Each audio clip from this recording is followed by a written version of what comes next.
यहाँ संत महात्माओं अक्सर कुछ ऐसे भजन, ऐसे गीत ऐसे लिख दिए हैं वो जो कि ब्रह्मज्ञान पूरी तरीके से समाहित है, और उस भजन के माध्यम से एक चेतावनी, एक इशारा जो कि इंसान का लक्ष्य है, जो कि इंसान जिस लिए आया है, आओ संत महात्माओं दिया गया है कि गफलत में सोने वाले, क्या तुझको कुछ खबर है, मंजिल तेरी किधर है, क्या तुझको कुछ खबर है।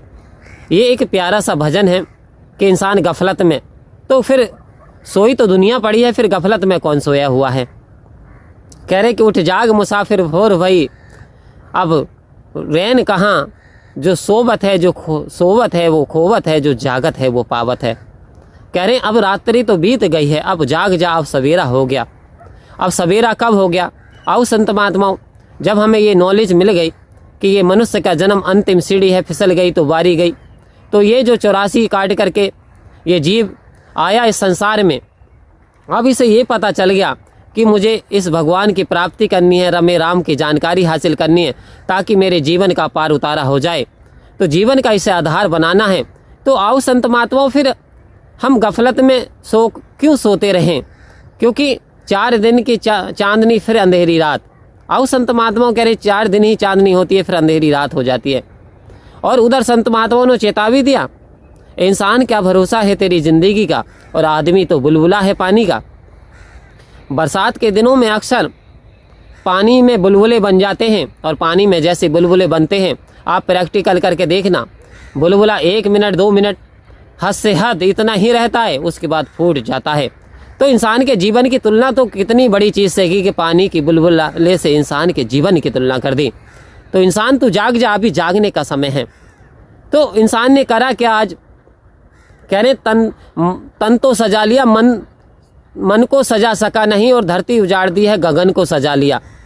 कह रहे इसने धरती उजाड़ दी है अपने बेनिफिट के लिए, फ़ायदे के लिए, प्रकृति से खिलवाड़ किया, पेड़ों को काटता चला गया, और पर्वतों के स्थान में इसने वहाँ पे क्या करा, होटल बना करके खड़ा कर दिया, इसने खोखला ज़मीन को कर दिया, और गगन को सजा लिया, गगनचुंबी इमारतें बना रखी हैं, और आज इतना वातावरण इतना पॉल्यूशित इसने कर दिया कि इंसान अब उसे जीने के लिए भी यानी प्यूरीफायर ऑक्सीजन की आवश्यकता पड़ने लगेगी। वैज्ञानिक चिंतित हैं, क्योंकि इस प्रकार से मौसम परिवर्तन हो रहा है, और ये इंसान इसका जिम्मेदार है, क्योंकि इंसान ही प्रकृति को उजाड़ने का काम कर रहा, तो इंसान ही इसे भुगतेगा। आओ संत महात्माओं, ये इंसान ही है जो परमात्मा की बनाई हुई रचना से छेड़छाड़ करता है, लेकिन कभी परमात्मा की रचना से ये सोचता है कि मुझे इससे प्यार भी करना है। आखिर ये परमात्मा ने बनाई है, कोई आर्टिफिशियल नहीं है, और जिसे इंसान बनाता है उससे बहुत प्यार करता है, उसे बहुत आदर सत्कार देता है, और जो उसने परमात्मा ने बना करके उसके सामने मूर्तियां रख दी हैं, जो चलते फिरते मंदिर हैं, उनका वो सत्कार नहीं करना चाहता। तो ये सबसे बड़ा दुर्भाग्य है। आओ संत महात्माओं, सतगुरु इशारा दे रहे हैं, सबसे पहले यानी आप डॉक्टर हो, इंजीनियर हो, वैज्ञानिक हो, प्रोफेसर हो, मुबारक है, लेकिन यदि आप मनुष्य नहीं हो तो मुबारक नहीं है। संतों ने कहा मनुष्य मनुष्य भव, इंसान तो इंसान बन जा, क्योंकि ये तेरे इंसान बनने की बारी है। यदि अब भी इंसान ना बना तो ऐसा ना हो कि पछताना पड़े। यदि किसी ने चारा डाल दिया तो खा लिया, किसी ने पानी पिला दिया तो पी लिया। ये हाल है उस जीव का जो 84 भोग रहा है। जी हाँ, चाहे वो गाय हो, भैंस हो, बकरी हो, आप यदि उसे चारा डाल देते हैं तो खा लेती है, अन्यथा वो भूखी प्यासी भी बनी रहती है, क्योंकि वो बंधन में पड़ी हुई है। आप पे सतगुरु ने बड़ी कृपा की, निरंकार ने बड़ा उपकार किया, आपको आज़ाद कर दिया और सारे प्राणियों में अव्वल दर्जे का बना करके भेज दिया कि जा मेरा भजन कर, मेरी जानकारी कर, लोगों को मेरी जानकारी करा, और इस ब्रह्म ज्ञान की दात पा करके भवसागर से पार हो जा। क्योंकि कोई भरोसा नहीं, क्योंकि सांसें आ रही हैं, जब तक सांसें इंसान के अंदर आती हैं तब तक ये शरीर जनरेट होता चलता है। जैसे सांसों का आना जाना बंद हो जाता है, शरीर ठंडा पड़ जाता है। फिर कहते हैं कि भाई साहब, रिश्तेदार कहते हैं जल्दी लेकर के चलो, समय नहीं है, रात हो जाएगी, जाना भी है। रिश्तेदारों को बहुत चिंता होती है, अब चला कौन गया, किसके लिए हाहाकार मचाई जा रही है, और कौन कितना विलाप हो गया।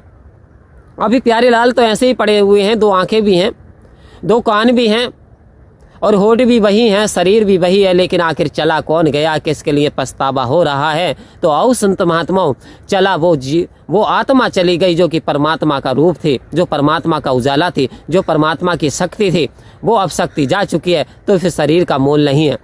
शरीर की कीमत जब तक है जब तक परमात्मा का अंश शरीर में के अंदर विराजमान है। तो आओ संत महात्माओं, फिर सतगुरु की कृपा हुई, इस निरंकार पारब्रह्म परमात्मा की कृपा है, जो इंसान की सांसें हैं, यानी ये जीव है, यानी ये नूर है, ये उजाला है, तब तक इसकी अहमियत है। वरना जिस दिन ये चला गया उस दिन इसे पूछने वाला भी कोई नहीं रहता। तो आओ संत महात्माओं, अपने परमात्मा का धन्यवाद दें, सेवा सत्संग स्मरण जीवन का आधार बना लें, तो वास्तव में जीवन में यानी सतगुरु की अपार कृपा बरसेगी। परम प्यार से बोलिए धन्यवाद जी।